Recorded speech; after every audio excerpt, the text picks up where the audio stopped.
Assalamualaikum warahmatullahi wabarakatuh. Halo teman-teman semua, perkenalkan nama saya Rausyatin Ibtanima Aulia Cantika dari Prodi Sistem Telekomunikasi Kampus UPI Purwakarta, yang pada kesempatan kali ini akan menyampaikan proyek digital dari mata kuliah Pendidikan Kewarganegaraan yang berjudul Flektor atau Flood Detector, alat pendeteksi banjir sebagai salah satu aplikasi hukum lingkungan. Adapun kaitannya dengan materi pendidikan kewarganegaraan adalah hukum lingkungan sendiri mempunyai dua dimensi. Yang pertama, ketentuan tentang tingkah laku masyarakat yang semuanya bertujuan supaya anggota masyarakat dihimbau bahkan kalau perlu dipaksa untuk memenuhi hukum lingkungan yang tujuannya memecahkan masalah lingkungan. Yang kedua adalah dimensi memberi hak, kewajiban, dan wewenang badan-badan pemerintah dalam mengelola lingkungan.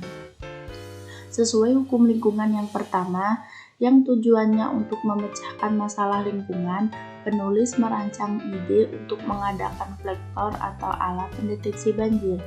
Hukum lingkungan di Indonesia sendiri diatur dalam Undang-Undang Nomor 32 Tahun 2009. Undang-undang ini mengatur bagaimana perlindungan dan pengelolaan lingkungan hidup dengan sistematis demi tercapainya keseimbangan lingkungan serta kesejahteraan manusia sebagai satu kesatuan dalam lingkungan. Selain demi kesejahteraan dan keseimbangan, Undang-Undang Nomor 32 Tahun 2009 juga mengatur tentang upaya untuk melestarikan lingkungan secara berkelanjutan serta mencegah kerusakan lingkungan. Lalu bagaimana sih keterkaitan antara alat pendeteksi banjir sebagai salah satu aplikasi hukum lingkungan?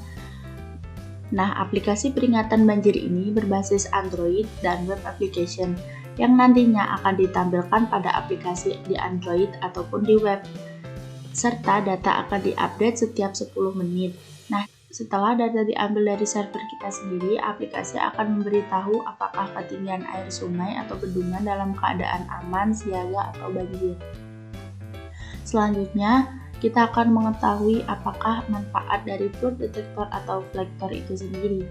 Sesuai namanya, alat ini berfungsi untuk mendeteksi banjir. Nah, banjir merupakan salah satu contoh masalah utama yang dihadapi di kota-kota besar saat ini. Ketinggian air dan kapasitas sungai sangat berpengaruh terhadap banjir yang melanda kota-kota besar. Umumnya, ketinggian air pada sungai ini dipengaruhi oleh pengaturan pintu air pada bendungan. Kemajuan ilmu pengetahuan dan teknologi berperan mewujudkan kehidupan masyarakat yang lebih baik. Salah satu adalah kemajuan teknologi elektronika yang telah melekat di dalam kehidupan manusia. Berbagai alat elektronika praktis dan fleksibel telah banyak diciptakan sehingga membantu memudahkan manusia dalam memenuhi kebutuhannya. Peralatan yang diciptakan dirancang semaksimal mungkin agar dapat digunakan secara tepat dan efisien, sehingga dibutuhkan upaya yang tepat dalam melakukan pengelolaan dan perlindungan terhadap sumber daya alam. Salah satunya dengan adanya peraturan mengenai perlindungan terhadap sumber daya alam yang ada di negara Indonesia. Sementara itu, dalam Undang-Undang Dasar Negara Republik Indonesia tahun 1945 menyatakan bahwa lingkungan hidup yang baik dan sehat merupakan hak asasi dan hak konstitusional bagi setiap warga negara Indonesia. Oleh karena itu, negara, pemerintah, dan seluruh pemangku kepentingan berkewajiban untuk melakukan perlindungan dan pengelolaan lingkungan hidup dalam pelaksanaan pembangunan berkelanjutan agar lingkungan hidup Indonesia dapat tetap menjadi sumber dan penunjang hidup bagi rakyat Indonesia serta makhluk hidup lain. Sekian dari saya, mohon maaf apabila ada kesalahan atau kekurangan dalam proyek kali ini. Wassalamualaikum warahmatullahi wabarakatuh.